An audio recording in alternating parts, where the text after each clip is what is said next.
Bem, no nosso informativo Nova Era, nós estamos recebendo aqui, com muito prazer, a fonoaudióloga Maria Sônia Santos Pagani. Sempre está participando com a gente aqui, sempre está aqui no nosso informativo Nova Era, todos os anos, nessa semana especial aí, né, que a gente está falando aí sobre a Semana da Pessoa com Deficiência Intelectual e Múltipla. E a Sônia Pagani é especialista em déficit intelectual, especializada também em psicopedagogia. E ela vai esclarecer sobre a dislexia, que é um problema de aprendizagem escolar. Mas ela fala com a gente aqui dentro do nosso informativo, falar um pouquinho sobre esse tema e trazer para a gente também outras informações. Sônia Pagani, bom dia. Bom dia, Berimbau. Bom dia a todos os ouvintes da Rádio Nova Era. Obrigada pela oportunidade de, mais uma vez, nessa Semana da Pessoa Portadora de Deficiência Intelectual e Múltipla, de vocês darem para nós, profissionais da APAI, a oportunidade de estarmos aqui levando uma forma de prevenção das patologias, dos distúrbios e das doenças, né? A gente vem aqui para falar sobre dislexia e quando a gente fala sobre essa questão, e muitas pessoas às vezes desconhecem, são leigas. Então, o que a gente pode, qual que é a resenha que a gente pode fazer sobre esse problema? Então, Berimbau, a dislexia está entre uma das formas do distúrbio de aprendizagem. A dislexia é uma síndrome que tem como principal característica uma dificuldade na compreensão da leitura, ou seja, a pessoa ela não consegue compreender o que ela lê. No entanto, assim, a dificuldade também na aquisição dessa leitura, ela demora mais tempo e normalmente ela vai aprender através de métodos específicos que vai trabalhar essa dificuldade. Então, na verdade, é uma dificuldade para aprender a ler e a compreender a leitura. E como é que é a leitura da pessoa que tem esse problema? Então, apresenta omissões de palavras, acréscimos, né? Trocas, alteração no ritmo, às vezes o ritmo da leitura é muito lento, né? E acarreta também a dificuldade na síntese daquilo que ele lê, que a síntese é uma função primordial na leitura, porque você lê, mas você entende a leitura por causa de uma função que a gente tem chamada síntese e memória também, né? Claro. Sim. Mas afeta principalmente a função da síntese da leitura.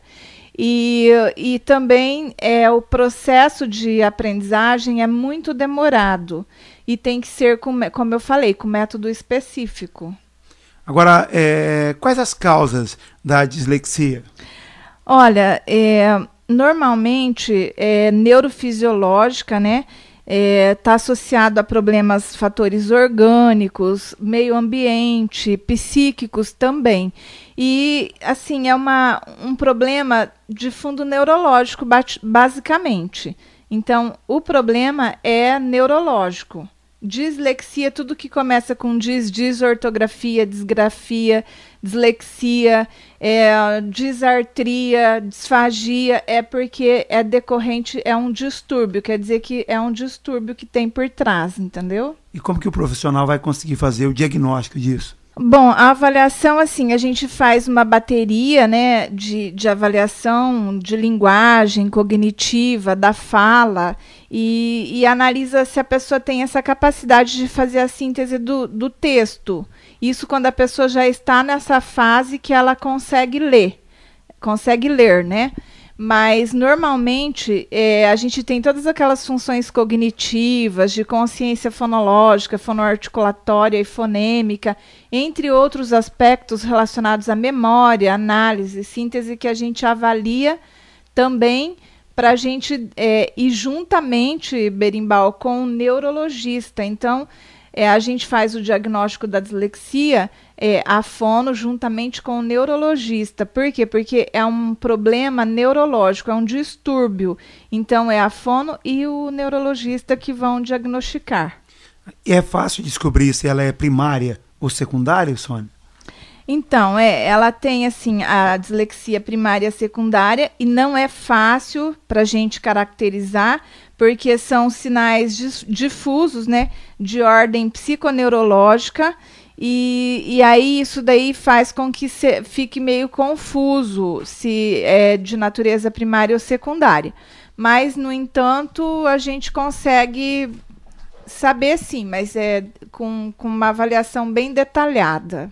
Agora, eu queria que a Sônia falasse um pouquinho pra gente qual que é a diferença, o que é desortografia e o que é disgrafia. Então dá pra gente fazer aqui uma comparação entre as duas e qual que é a diferença? Então, Berimbau, às vezes a pessoa tem dislexia associada a outras disfunções, né? Outros distúrbios, como pode ter associada a desortografia e a disgrafia. Mas não é a mesma coisa. A desortografia, a dislexia e a disgrafia podem vir só ou acompanhada, né? Isolada ou acompanhada da dislexia ou não. Porque, veja bem, ó, a desortografia é uma síndrome que acarreta principalmente a dificuldade da linguagem escrita. Então, ou seja, para expressar, está mais na expressão da linguagem escrita. Acarreta trocas de grafemas, problemas de ligação lógica de ideias, né? A pessoa vai escreve coisa que não tem nada a ver, problemas na subordinação e coordenação. Então, é apenas assim... É na escrita e acomete assim, no que a pessoa vai escrever. Ela quer passar uma mensagem através da escrita e ela acaba passando outra coisa que não tem nada a ver com aquilo que ela queria passar. Ela omite palavras, ela faz acréscimos, né, indevidos, em relação até à concordância mesmo daquilo que ela vai escrever, não sai na ordem certa. Então, isso é desortografia.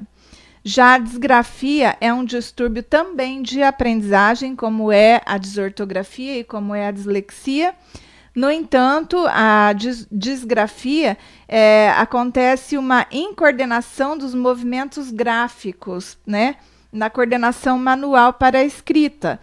Aí o que acontece? Leva uma produção insuficiente da escrita. Geralmente a pessoa tem a coordenação manual para a escrita lenta e ilegível. A letra sai ilegível.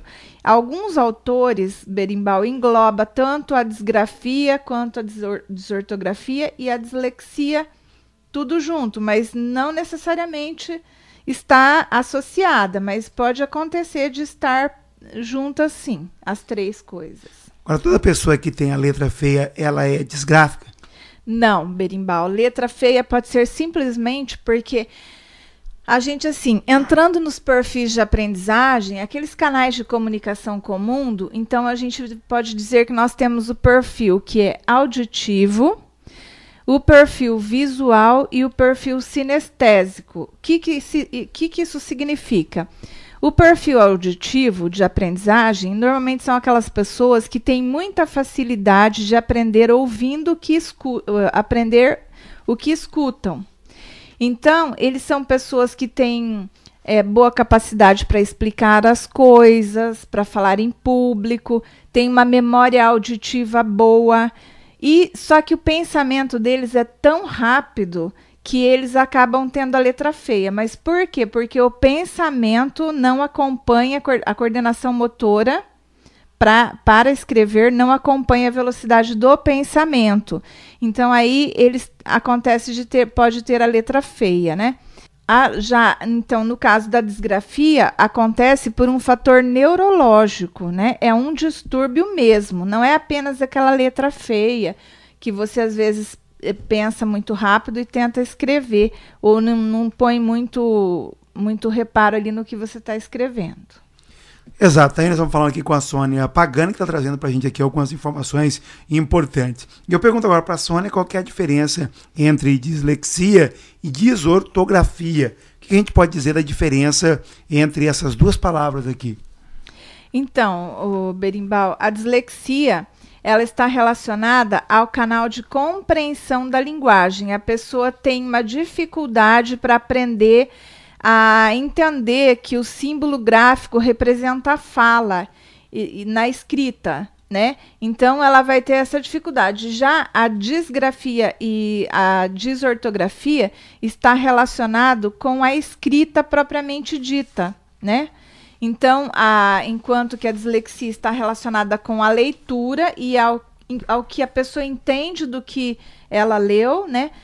Então, e a disgrafia e a desortografia estão ligadas mais diretamente com a questão manual mesmo da escrita, só que, porém, ela tem um fundo neurológico, né?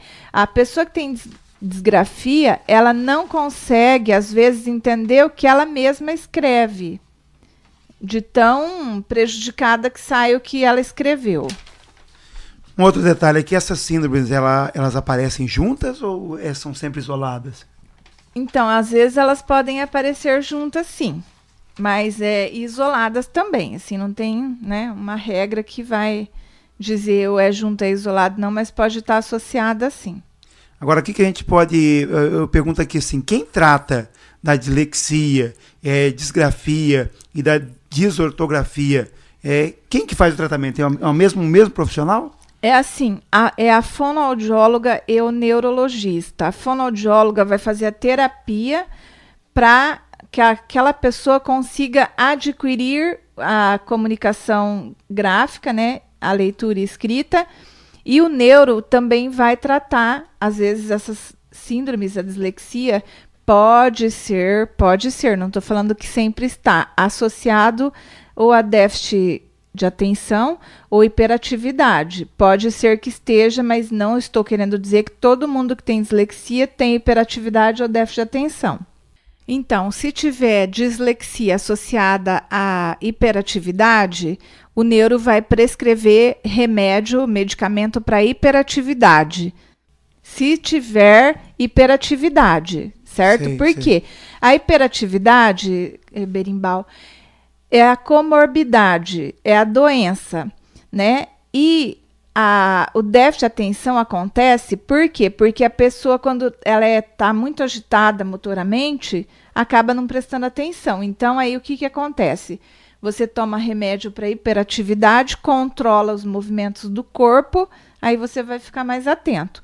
Então, no caso, quando a dislexia ela está em conjunto com a hiperatividade, aí o neurologista vai dar o remédio e vai ajudar. Mas a dislexia não sara com o medicamento. Você sabia? A dislexia só sara com não sara, aliás. A dislexia não sara.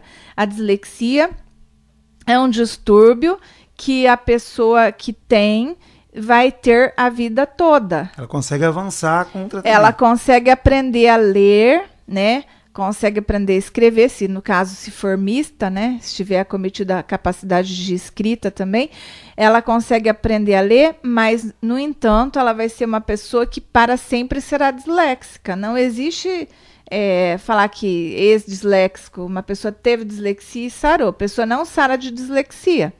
O que acontece? A fonoaudióloga vai, através de toda a linguagem, né, essa avaliação da parte cognitiva, e, enfim, ela vai ver qual método vai se adequar para aquela criança e, através do método certo, a fono vai orientar a professora e a professora aplicando o método certo com o aluno, aí ele vai aprender. Mas, no entanto, enquanto estiver sendo aplicado métodos assim, que as pessoas vão sem ter base científica e vão aplicando, não dá certo. Tá aí a Sônia falando com a gente sobre o tratamento. Você já falou tudo ou tem mais algumas observações? Então, não, o tratamento é assim, envolve a terapia, né? A gente encaminha para o neuro, como eu te falei, para ver se tem uma outra coisa associada, um outro problema. E a fono vai traçar o planejamento em relação a toda aquela reorganização cognitiva, ao método correto que tem que ser aplicado ao aluno, orientação aos pais, enfim. A família também tem que se envolver, sabe, Berimbau? Porque só a professora e a fono também não vai. Então, é a família, a professora, a escola, os pais, a fono. E uma coisa importante de falar da dislexia é que a dislexia, normalmente, a criança começa a aprender a ler e escrever e ela passa a ver que ela não aprende. E aí ela começa a se comparar com os amigos dela da sala. Isso acaba mexendo com a autoestima dela. Então, eles acabam ficando com a autoestima muito rebaixada e aí a gente faz o tratamento junto com a psicóloga também. Quando a criança, a gente vê que precisa, a gente encaminha para a psicóloga e faz um tratamento associado, para a psicóloga trabalhar essa autoestima, a criança perceber que ela dá valor, para a criança dar valor nas coisas dela, na capacidade dela, nas coisas que ela produz, entendeu? E ela tirar essa impressão de que ela não consegue, que ela não vai aprender a ler e escrever. E qual que é a incidência? Tem muita gente que tem esse problema, Sônia? Tem bastante, né? Como eu falei, é hereditário, normalmente passa de pai para filho, né? Então afeta mais os meninos do que as meninas, mas hoje, atualmente, Berimbau, tem muitas meninas com dislexia também, porque assim, a evolução, alimentação, enfim, vários fatores, né, fatores ambientais contribuem para que, né, as mulheres também sejam acometidas muitas vezes de patologias que antes eram só os homens, né? Então, como é o caso da dislexia também, já tem uma grande proporção de meninas com dislexia, mas ainda continua prevalecendo em meninos e passa do pai para o filho. E por que a pessoa é acometida com esse distúrbio? Então, como eu falei, pode ser por fator genético, né, hereditário, ou algum problema neurológico que essa pessoa venha a ter, né, ou um traumatismo crânioencefálico, né, ou alguma doença neurológica. Enfim, vários são os problemas que podem levar a uma dislexia, mas uma coisa é certa, a dislexia é um distúrbio neurológico. Exato. Sobre essa questão que você traz aqui para a gente hoje, que é sempre muito importante, mais alguma observação, Sônia? Eu acho que, assim, em relação à parte dos pais, né, de ter esse olhar mais, né, criterioso com as crianças, e se a criança chega lá por volta dos 9 anos de idade e ainda não conseguiu aprender a ler as letrinhas, né, e associar que as letras são, na verdade, a representação da fala, procurar uma fonoaudióloga ou neuro para estar avaliando melhor antes que, né, isso se agrave mais ainda e aí fica mais difícil reverter o quadro. E a gente vê aqui que na verdade é uma questão bastante complexa, mas o pai não precisa entender tudo isso, nem o cidadão comum. O importante é esse detalhe que você falou aí, saber, observar e procurar um profissional, né? Uma coisa, Berimbau, muito importante que eu sempre falo, através da fala a gente descobre muitos problemas. A gente descobre assim, a criança chegou com 5 anos e meio, ela não adquiriu todos os sons da fala, está com dificuldade, tem que procurar investigar por quê. O normal é uma criança com 5 anos, ela já está falando todos os sons da fala. Ela já pronuncia os S's, os R's, ela já, enfim, ela fala, ela tem diálogo perfeito em relação à parte da fala, né, da articulação dos sons da fala, como também em relação ao que a fala significa, né, em relação ao significado. Então, pela fala, a gente já tem um dado, assim, se a criança teve atraso na fala, pode ser, não estou dizendo que é sempre, mas pode ser um indicativo de um problema de dislexia, por exemplo, ou até de outra coisa, né? Então, a fala, pela fala, a gente descobre várias outras coisas que pode estar cometendo o desenvolvimento da criança. Então, tem que pôr mais atenção nessa questão da comunicação oral nas crianças também. Sônia, obrigado mais uma vez pela sua participação aqui, parabéns pelo seu trabalho. Você está prestando serviço para a PAI de Boasópolis, de mais algum município, Sônia? Não, só a PAI de Boasópolis. Só de Boasópolis, né? Uhum. Você vem de... Cambé. Cambé, né? Então tá bom, Sônia. Obrigado pela sua participação aqui. Parabéns aí pelo seu trabalho e qualquer comunicado, qualquer orientação, a gente está à disposição. Muito obrigada. Eu que agradeço a oportunidade, como eu já falei, né, que vocês abrem para a gente estar vindo aqui na rádio, passando o trabalho que a PAI faz, né? E passando orientação em relação às patologias mesmo. Fiquem bem e Deus abençoe. Bem, nós estamos recebendo aqui nos estúdios da Rádio Nova Era, Adriana de Oliveira, ela que é fisioterapeuta e vem aqui com a gente dentro dessa semana especial aí da pessoa, Semana Nacional, né, da pessoa com deficiência intelectual e múltipla. Então, uma série de entrevistas e hoje nós estamos recebendo aqui a Adriana de Oliveira. Ela é fisioterapeuta, presta serviço aí para pai de Rio Branco, do Ivaí, de Boasópolis, Novo Itacolomi, trabalha aqui na nossa região. E ela veio para falar um tema, escolheu um tema aqui. E o tema hoje é lombalgia. Vamos falar com ela, que traz para a gente aqui as informações especiais. Adriana, é uma honra tê-la aqui com a gente. Primeiramente, bom dia. Bom dia, Berimbau. Bom dia, amigos ouvintes da Rádio Nova Era.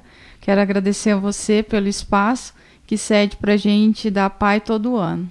E a gente fala hoje sobre lombalgia. O que a gente pode definir o que é lombalgia, Adriana?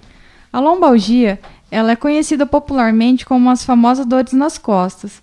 É uma das grandes causas de morbidade e também de capacidade funcional nos dias de hoje. Ela tem uma incidência apenas menor para a cefaleia. É um distúrbio doloroso que acomete principalmente os homens. E a frequência dessa dor lombar, em algumas situações, ela pode estar irradiada também para os membros inferiores. E quando essa dor segue esse trajeto radicular característico, ele acomete o membro inferior e é conhecido como a lombociatalgia, popularmente conhecido como a dor ciática, quando é a dor lombar irradiada para uma das pernas. Agora, é assim que ela se desenvolve, Adriana? Ela não é exatamente seguida com a dor na perna. Ela só acontece quando tem a dor na perna, quando tem problema no nervo ciático também. Agora, quais são as causas da lombalgia, Adriana? As causas da lombalgia existem várias. Dentre umas está o esforço repetitivo, excesso de peso, traumas, condicionamento físico inadequado, maus hábitos posturais que a gente acaba adotando no dia a dia, trabalhos repetitivos, osteoporose, entre outros. Agora, nós estamos aqui falando da semana do excepcional, mas isso aqui pode, é claro que vocês trabalham isso lá também, pode acontecer com qualquer pessoa. E aí a gente pergunta aqui dos sintomas que as pessoas podem identificar a lombalgia. Exatamente. Hoje é uma doença que vem crescendo bastante, que acredita-se que cerca de 80% da população venha ter uma crise de dor na região lombar. E um dos sintomas é a dor localizada na região lombar. Em algumas situações ela vem também com contratura, uma tensão muscular, e às vezes você vai ter uma incapacidade de permanecer sentado ou deitado em uma mesma posição por um determinado longo período de tempo. Você já respondeu aqui, mas o que contribui para desenvolver ou para o desenvolvimento da lombalgia? Essa dor lombar, ela pode ter a sua origem em qualquer estrutura que participa da formação da coluna vertebral, ou seja, ela tanto no disco vertebral, na articulação, nas raízes nervosas, corpo vertebral e ligamentos. E as causas que acometem essa lombalgia, ela vem consequente de uma doença degenerativa, uma hérnia de disco, uma fratura e doenças neoplásicas, e também pode ser acompanhada dessas contraturas musculares. Agora, nosso objetivo aqui não é só falar sobre a doença, mas é também passar orientações. Então, o que a gente pode dizer nesse momento aqui sobre orientações? Tem algumas situações do dia a dia que a gente pode estar evitando para estar ocorrendo futuramente ter essa dor nas costas. Que pode ser na posição sentado, você está evitando de virar o tronco muitas vezes. Corrigir a postura errada que a gente acaba adotando no dia a dia. Perder peso, as pessoas obesas, isso contribui para a dor nas costas. Os alongamentos, todo dia, os alongamentos diários, é uma situação que ajuda muito a melhorar essa dor na coluna. Diagnóstico e exames, o que a gente pode dizer? O diagnóstico ele é feito praticamente no exame clínico. Em algumas situações, daí o médico vai avaliar se tem uma necessidade de fazer alguns exames complementares, como um raio-x, uma tomografia e até mesmo uma ressonância. Aí é o médico que vai avaliar o meu paciente e vai ver se há necessidade de estar encaminhando para estar fazendo esses exames. Tratamento, tem tratamento? Sim, existem vários tratamentos. Dentre eles, o tratamento medicamentoso, através de anti-inflamatórios, analgésicos. Em algumas situações mais graves é indicado cirurgia. E lembrando sempre que é o médico que vai determinar qual tipo de medicamento que esse paciente vai ter que usar, se há indicação de cirurgia e também indicação para estar encaminhando o paciente para fisioterapia. A partir do diagnóstico, o encaminhamento do médico para fisioterapia, aí vai ter o tratamento fisioterápico. A gente fala aqui de tratamento, tem cura, Adriana? Então, tem cura sim, Berimbau. Com esses tratamentos, em casos mais leves, em grau mais leves, com medicamento, sessões de fisioterapia, tem grande possibilidade de ter um êxito na cura. A pessoa buscando o tratamento, o avanço vai ser importante para ela ter qualidade de vida, né? Exatamente. Sempre tem que estar cuidando, fazendo o uso de alongamento, se cuidar no posicionamento do dia a dia, excesso de peso, cuidar, disso tudo ajuda a melhorar. Mais alguma observação sobre lombalgia, Adriana? Não, então, eu quero só falar sobre a fisioterapia, que a fisioterapia é bastante importante para esses pacientes com lombalgia. Através do diagnóstico e o encaminhamento do médico, o fisioterapeuta vai estar avaliando esse paciente e vendo qual que é a melhor forma de tratamento na fisioterapia. Que daí, através de eletroterapia, que vai trazer uma sensação de alívio na dor, os alongamentos musculares e também a parte de fortalecimento.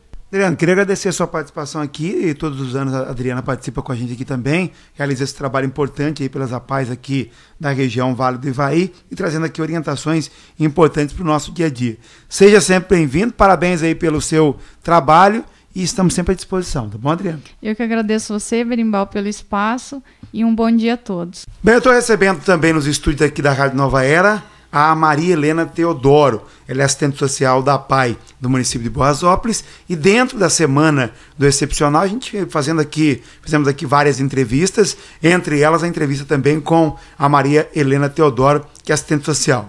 E a Maria Helena traz pra gente aqui um tema, né, que é bastante polêmico e na verdade, podemos dizer que o tema da própria comemoração nacional da Semana da Pessoa com Deficiência Intelectual e Múltipla desse ano. Essa questão aí de acessibilidade, né, tanto as empresas privadas como também o poder público, que a gente observa que tem pecado muito no sentido de oferecer acessibilidade para as pessoas com deficiência. E é justamente esse tema que a Maria Helena Teodoro traz hoje aqui dentro da nossa programação. Maria Helena, primeiramente, bom dia. Bom dia para você e para todos que estão nos ouvindo. Para a gente falar um pouquinho sobre acessibilidade, primeiro você vai discorrer nesse tema dizendo que isso é uma lei e, na verdade, é um direito, né? Sim, é uma lei, né, e um direito, só que, infelizmente, não é cobrado. As pessoas não cobram, a gente ouve falar na televisão, até a questão de vagas, que pessoas utilizam as vagas para os cadeirantes de forma incorreta, e o próprio cadeirante, não só cadeirante, a pessoa com pouca mobilidade, e também vamos estar incluindo aqui os idosos, tá? E como a semana, né, da pessoa com deficiência intelectual e múltipla, o tema é Inclusão se conquista com autonomia, o tema procura trazer uma reflexão para a inclusão social, a qual se conquista com autonomia, né? E essa autonomia, ela é uma lei. Em 1999, o governo federal regulamentou a Lei 7.853 de 89, cujo objetivo é garantir às pessoas portadoras de deficiência possibilidade de inclusão em todas as esferas da vida em sociedade, respeitando a cidadania de todos. O decreto número 5.296 de 2004 regulamenta as leis 10.048 e 10.098, com ênfase na promoção de acessibilidade na Constituição Federal de 88, que é o que a gente vai dar uma ênfase nessa situação, nessa questão. Defende as adaptações dos logradouros, dos edifícios e do uso público de todos os veículos de transporte coletivo, a fim de garantir acesso adequado às pessoas portadoras de deficiência física ou com pouca mobilidade. E vamos estar incluindo aqui também os idosos.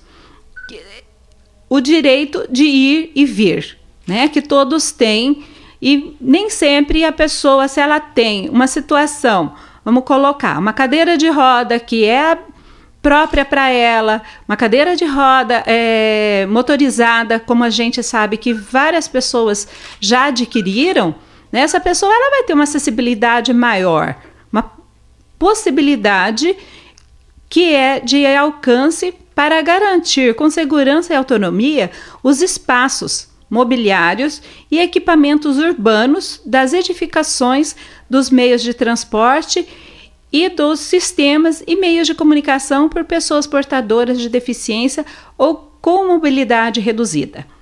A qualidade de vida no que diz respeito às condições básicas, a sua acessibilidade em locais públicos e privados, além de segurança nas atividades cotidianas, cidadania com vista à inclusão social nos segmentos da educação, da saúde, do trabalho e da comunidade a qual nós vivemos. Vamos falar um pouco da questão de acessibilidade da nossa cidade, né? Da cidade, a quem está nos ouvindo, as cidades pequenas, que a gente percebe muito essa questão da falta de acessibilidade. Para quem não sabe, hoje nós temos em Borrasópolis 20 cadeirantes, mas eu acredito que deve ter um pouquinho mais. Só que eu pergunto, quantos cadeirantes vocês vejam na rua andando? Passeando para lá, para cá, indo aos comércios. São bem poucos que saem às ruas e que saem. E tem aquelas pessoas que eu conheço várias, né? E que elas reclamam da falta de rampas, calçadas mais adequadas, pois tem diferentes alturas de uma para outra, dificuldade de entrar nos comércios, lojas, pois são bem poucos que se preparou com rampas para estar recebendo essas pessoas com as cadeiras. E pessoas que têm dificuldade na questão da mobilidade, que vamos colocar que são os idosos, que até mesmo de subir um degrau, de estar dobrando o joelho, né? E sem essas rampas, dificulta completamente entrar nos locais. Nós não temos vagas especiais para estacionar, e as que tem, vamos colocar em frente ao Banco do Brasil, a entrada para a praça do município e poucas outras, a gente percebe que os carros param em frente a essas rampas, né? Não prestando atenção, não dando valor, usando de uma coisa que não é deles, né? É inapropriado para as pessoas que são perfeitas. E também a reclamação de que as pessoas têm dificuldade de andar nas calçadas devido até às árvores que nós temos, que muitas árvores aqui são impróprias, né? Que até para nós que somos, graças a Deus, que não temos a dificuldade, às vezes a gente sente, eu mesmo sinto, dificuldade de estar andando nas calçadas normais. E às vezes a gente pega as pessoas andando na rua, né? Correndo o risco de ser atropelado, porque as calçadas nossas estão bem ruins.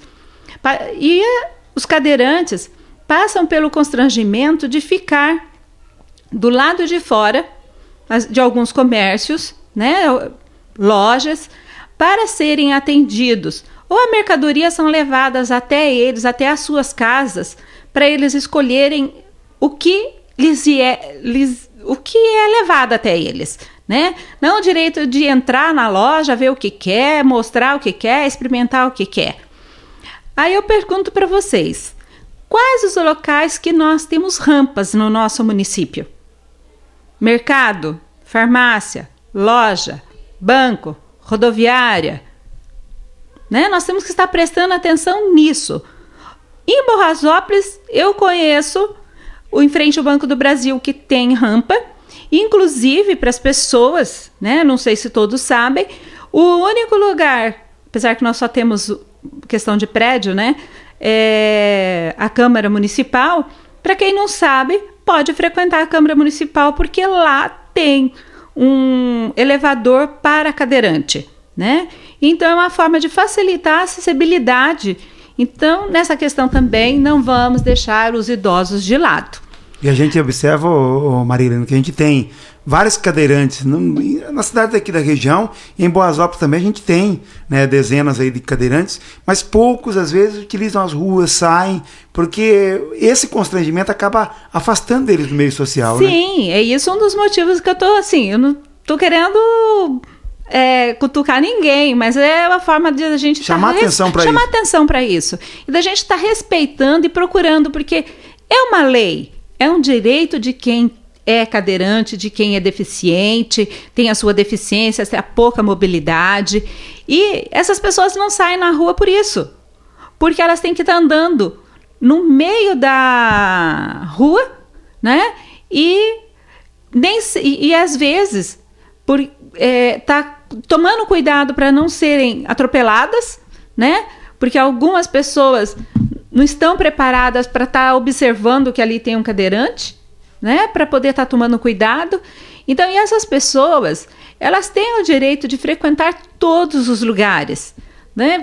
É que nós não temos aqui, mas museu, cinema, parques, sem o constrangimento de não conseguir e não ter acesso. Enquanto não forem cumpridos os direitos de acessibilidade, essas pessoas vão continuar passando pelo constrangimento e de não ter o atendimento adequado. Também, nós vamos falar de acessibilidade dentro de casa, que não é só acessibilidade na rua que nós vamos estar aí questionando, gente. É a acessibilidade da pessoa com pouca mobilidade, aquele idoso, a pessoa que usa uma cadeira de roda dentro de casa, os banheiros, né, eles serem maiores, terem barras para a segurança deles, para ajudar ao uso do banheiro, para ajuda durante o banho. Então, facilidade para entrar dentro do banheiro com uma cadeira de rodas, a casa não ter degraus e se tiver rampas, que sejam rampas adequadas. Tanto que a lei protege e está aí para defender. Hoje, as novas construções e casas financiadas, eu vou colocar aqui do conjunto que eu conheço, que é o conjunto Bela Vista, né? Mas todas as outras cidades também que são construídos conjuntos, o deficiente físico dispõe de preferência na aquisição da casa própria. Gente, são 10% que é destinado a essas pessoas. E as casas são construídas de acordo com suas necessidades. E também para os idosos.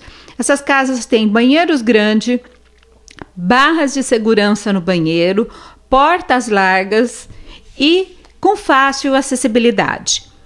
E enquanto não forem cumpridos os direitos de acessibilidade e a pessoa ter que passar por qualquer tipo de constrangimento, essas pessoas, elas têm o direito e elas podem procurar por eles. Se elas se sentirem constrangidas em qualquer situação, elas têm o direito e o dever de estar procurando fazer a denúncia junto ao Ministério Público, tá?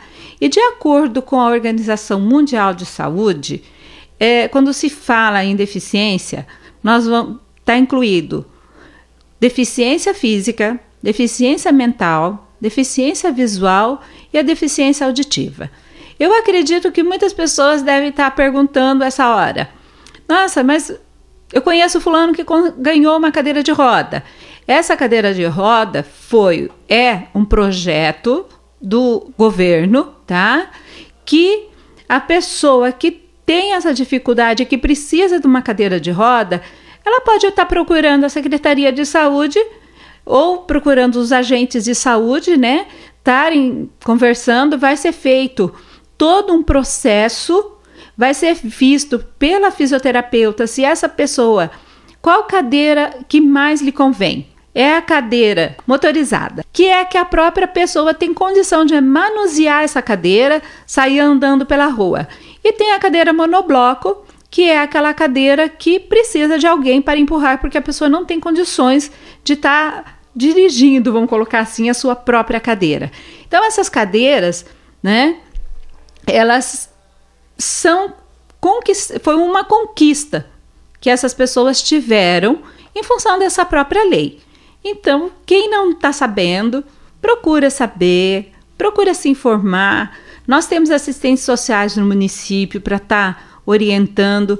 Eu acho assim, se cada um de nós fizermos a nossa parte, né, eu acho que a situação dessas pessoas com deficiência e com pouca mobilidade e qualquer outra deficiência, eu acredito que o mundo, a nossa cidade vai ficar bem melhor e diminuir essa questão do próprio constrangimento que essas pessoas passam no seu dia a dia.